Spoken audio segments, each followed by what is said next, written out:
hello viewers যে মই কি বনালো মই আজি ইফতাৰত খাবৰ কাৰণে সদায়নো কিমান বইল ডিমবোৰ খাই থাকিম ন আজি সেইকাৰণে অলপ বেলেগ টাইপৰ ডিম বনালো চাওকচোন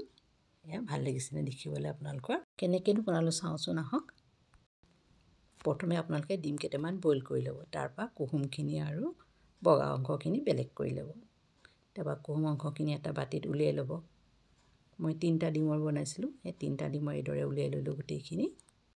তাতে মই এতিয়া या मेयोनीज दिसो অলপমান আন্দাজত দিব আৰু আপোনালোকে তাতে জালুক গুড়া দিলো আধা চামুচ নিমখ আন্দাজ মতে দিব তাপায়া ভিনেগাৰো দিব বেছি নহয় অকণমান দিব বেছি নালাগে মোৰ বেছিয়ে পৰি গল তাপা এইখিনি ভালদৰে মেছ কৰিব সদায় একেই টাইপত খাই বেয়া লাগে ন কেতিয়াবা অলপ বেলেগ টাইপতো খাই চাবলৈ মন যায় সেইকাৰণে মই আজি এইদৰে বনালো এইখিনি এতিয়া মোৰ মিক্স কৰি হৈ গল এটা মই আৰু এটা ডিম লৈছো ভালদৰে এটো ফিটি লৈছো ভালদৰে ফিটি লব তাপাই বগা অংশখিনি দেখিছেনে এইখিনি মই এতিয়া ফ্ৰাই কৰিম ফ্ৰাই কৰাৰ আগত মই এতিয়া কি কৰো চাওঁচোন আহক মই ব্ৰেড ক্ৰাম লৈছো গেছত কেৰাহী পাতি তেল গৰম কৰি ললো তাপাই এটা ফ্ৰাই কৰিম ফ্ৰাই কৰাৰ আগতে আৰু এটা অকণমানি কাম আছে চাওঁচোন এটো কেনেকৈ কৰো কি কৰিলো চাই লওকচোন এই কণী বগা অংশ প্ৰথমতে মই এই ডিমটো যে ফিটি থৈছিলো তাত লগাই ব্ৰেড ক্ৰামত লগাই পেলাই তেলত ফ্ৰাই কৰিম এইদৰে ফ্ৰাই কৰিব তেতিয়া অকমান খহটা হৈ থাকিব দেখিবলৈ ভাল লাগিব খাবলৈ ভাল লাগিব নহলে আপুনি তেনেকৈ ময়দাটো অকণ আগে লগাই ল'ব পাৰে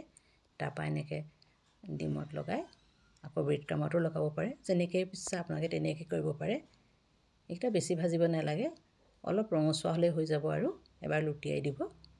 খালি সাৱধানে কৰিব ভাঙি যাব নিদিব ইয়া হলে একদম মোৰ এটা মই নমাই থলো হৈ গল আৰু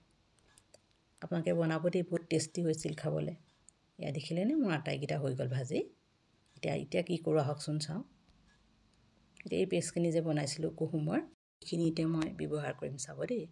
এখন চামুচত এনেকৈ আন্দাজ মতে উলিয়াই ল'ব বেছি নালাগে বগা অংশৰে যেটো আমি বাটি নিচিনাকে বনাইছিলো ন সেই তাত এইখিনি ভৰাই পেলাই আকৌ কণী কুহুম টাইপে কৰি দিম মই এইদৰে ইয়াত ভৰাই ল'ব আপোনালোকে যেনেকৈ সুবিধা পায় ভৰাই ল'ব মই এইদৰে ভৰাই ললো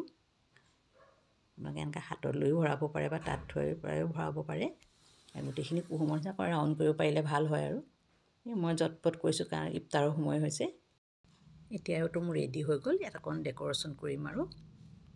তাৰ বাদে আৰু কাম নাই আৰু পদিনা পাত দি মাজত সজাই দিলো এয়া মই এটা চৰ্বৰ লগত ধুনীয়াকৈ খাম খাবলৈ বহুত টেষ্টি হৈছিল আপোনালোকে ঘৰত বনাব আৰু মোৰ ভিডিওটো যদি আপোনালোকৰ ভাল লাগিছে আপোনালোকে লাইক কমেন্ট শেয়াৰ কৰিব ভিডিওটো চোৱাৰ বাবে সকলোলৈ ধন্যবাদ